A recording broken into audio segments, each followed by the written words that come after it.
Sawirkan sida loogu dejiyaa TikTok-gaaga. Sawirkan badanaa waxa uu ka soo muuqdaa ama waxa uu u soo muuqdaa dadka ay da'dooda ka yar tahay 18 sano. Daawadayaashaada haddii ka yar yihiin 18 sano, sawirkan ayaa loo soo saari doonaa marka ay ciwaankaaga gudaha u soo galaan. Haddii ay searching ay ku qoraan xitaa sidan ayaa loo soo saari doonaa oo muuqaaladaadi ma daawan doonaan.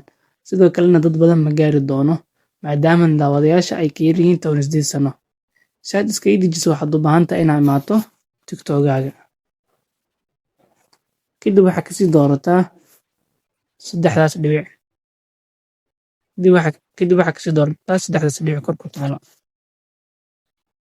Kadibna waxaad kasii dooranaysaa Setting and Privacy.